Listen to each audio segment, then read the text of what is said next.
قصہ یہ حضرت آدم در حقیقت ہم سب کا قصہ ہے. کیوں؟ کیونکہ خلقت انسان کا قصہ ہے یہ، اور ہم انسان ہیں. آدم علیہ السلام کو جب خداوند متعال نے جنت میں بھیجا تو در حقیقت آدم کو بدن کی طرف توجہ دلانا ضروری تھا. کیوں؟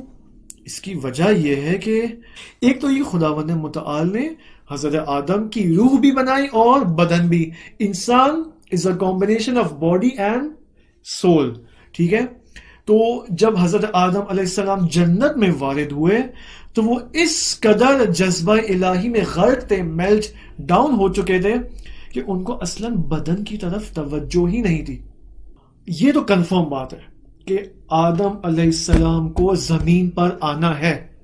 there is no way he has to come. کہ انی جاعل فی الارض خلیفہ، فی الارض خلیفہ، یعنی یہ خلیفہ ہم نے بنایا ہے، جعل کیا ہے زمین میں، یعنی اس خلیفہ کو زمین میں آنا ہے اور زمین میں بادشاہت کرنی ہے، حکومت کرنی ہے. تو آدم علیہ السلام کو اب حتماً زمین میں آنا ہے. اس کے لیے he has to undergo this process. کون سا پروسیس؟ تعلیم اسماء، ملائکہ کا سجدہ ہو کرنا، بہشت میں ساکن ہونا، شجر ممنوعہ سے منع ہونا اور اس کو تناول کرنا، اور شجرہ سے تناول کرنے کے بعد بدن کا عریان ہونا، اور اس کے بعد زمین میں استقرار پانا، سکون پانا، ساکن ہونا. یہ تمام پروسیس حضرت آدم علیہ السلام کو طے کرنا زمین میں آنے کے لیے. بس شیطان نے اپنے مکر و فریب سے ان دونوں کو ان کے مقام اور منزلت سے گرا دیا. کیسے؟ ان کو شجرہ سے نزدیک کر کر. بدت لہما سوآتہما، سوآت کا ظہور ہوا. آدم علیہ السلام اور حضرت حوا سلام اللہ علیہا کے سوآت ظاہر ہو گئے. یعنی کیا سوآت ظاہر ہو گئے؟ یعنی ان کا حیوانی پہلو ظاہر ہو گیا. اور حیوانی پہلو کہاں ہوتا ہے؟ اس کے انسان کے بدن میں. انسان کا بدن یعنی اس کا حیوانی پہلو، اس کا اینیملسٹک پہلو.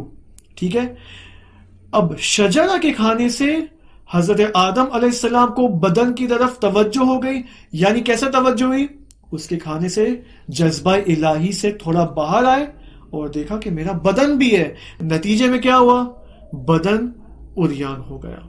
اگرچہ یہ جو میں کہہ رہا ہوں توجہ، یہ حیوانی پہلو پہلے بھی تھا. صحیح ہے، یہ یاد، یہ آپ نہ بھولیں. صحیح ہے، یہ حیوانی پہلو پہلے بھی موجود تھا، بدن پہلے بھی موجود تھا. صحیح، لیکن توجہ اب آئی ہے اور نتیجے میں بدن کے جو عیوب تھے، بدن کے جو خاص اندام ہے جس کو عیب بدن کہا جاتا ہے، وہ سامنے آ گئے. وہ ظہور ان کا ظاہر ہونا شروع ہوا.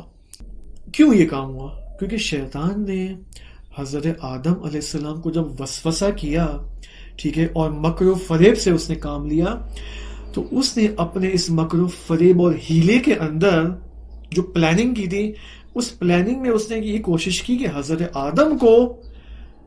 آدم کے وجود میں ان کا بدن زیادہ نمایاں کیا جائے بجائے اس کے کہ ان کی حقیقت کو نمایاں کیا جائے. شیطان جانتا تھا کہ حضرت آدم کی حقیقت ان کا بدن نہیں ہے بلکہ ان کی روح ہے، ان کا نفس ہے. لیکن حضرت آدم کو اس طرح وسوسہ کیا کہ حضرت آدم یہ سمجھنے لگے اچھا مائی باڈی از مائی حقیقت. ٹھیک ہے، اور پھر یہ کام ہوا اور پھر ظہور سوآت ہوئے. ایک نیو بورن بیبی جب بورن ہوتی ہے، پیدا ہوتی ہے، ولادت ہوتی ہے اس کی، اصلاً اس کی توجہ بدن کی طرف نہیں ہوتی ہے. ہوتی ہے؟ نہیں ہوتی ہے. صحیح ہے، اس کا سارا ہم و غم اس کی غذا ہے، رونا دھونا ہے، اور اس کو دودھ ملنا چاہیے. جب بھی اس کو بھوک لگے فوراً اس کو دودھ پلایا جائے. یہ ساری چیزیں بدن کی طرف توجہ نہیں ہے. اگرچہ بدنی احکام کی طرف توجہ ہے اس کی. جیسے اس کو بھوک لگتی فوراً جو ہے وہ اب اپنے بھوک لگتی ہے، اس کو احساس ایسا ہو رہا ہے، لیکن رحم مادر میں اس کو احساس بھوک کا نہیں تھا. اگرچہ بھوک جو ہے وہ اگرچہ اس کو غذا دی جا رہی تھی بھائی میں مادر میں، لیکن دنیا میں آنے کے بعد آہستہ آہستہ بھوک کا بھی احساس ہو رہا ہے، اور جیسے بھوک کا احساس ہو رہا ہے فوراً اس کو جواب دیا جا رہا ہے اور اس کو غذا فراہم کی جا رہی ہے۔ لیکن کس چیز کی طرف توجہ اب بھی نہیں ہے؟ ولادت کے بعد بھی اپنے بدن کے عیوب کی طرف توجہ نہیں ہے۔ اس کو جب پیمپر کرایا جاتا ہے، 1 سال کا ہوتا ہے، 1.5 سال کا ہوتا ہے، حتیٰ 2-3 سال کا بھی ہوتا ہے یا 2.5 سال کا، تب بھی اس کو کوئی پرابلم نہیں ہے، وہ صرف پیمپر میں اپنے گھر میں گھومتا رہا، اس کو کوئی ایشو نہیں ہے۔ ہاں لیکن جب 4 سال کا ہوتا ہے، 5 سال کا ہوتا ہے، وہ حاضر نہیں کہ سب کے سامنے اپنے کپڑے بدلے، وہ واش روم میں جا کے بدلے گا یا اپنے کمرے میں جا کے بدلے گا، وہ کوشش کر کے میری باڈی کے عیوب اور اندام نمایاں نہ ہو۔ بعض بچے حتیٰ یہاں تک حساس ہوتے ہیں، بعض ایسے ہوتے ہیں ان کو نہیں پسند ہے کہ وہ ہاف سلیوز کا شرٹ پہنے، ان کو نہیں پسند ہے، ان کو ہاتھ بھی ظاہر ہو، ان کو فل سلیوز کا شرٹ پہننا ہوتا ہے۔ اب ایک بچے کے لیے اگر سینسیٹیو ہے تو آپ مجھے بتائیں، ایک انسان جو بالغ ہو جاتا ہے، وہ بڑا ہو جاتا ہے، ذہنی طور پہ میچیور ہو جاتا ہے، تو وہ تو پسند نہیں کرے گا کہ وہ باہر گلی میں جو ہے وہ عریان ہو کر جائے اور اپنے عیوب کو ظاہر کرے، بدن کے عیوب کو۔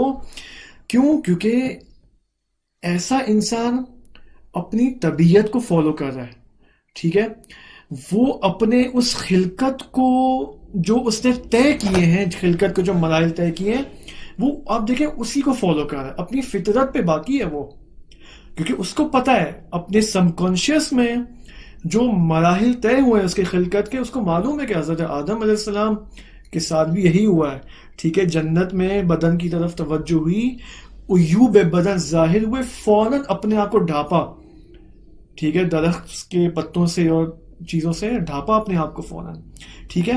تو اب آپ مجھے یہ بتائیں، یہ جو آج کل سلوگن لگایا جاتا ہے کہ میرا جسم میری مرضی، میں جو کچھ کروں صحیح ہے، it's my own wish and my own will and my own freedom, my own bodily freedom, میرا جسم میری مرضی، مجھے بتائیں یہ خلقت انسان کے خلاف نہیں ہے؟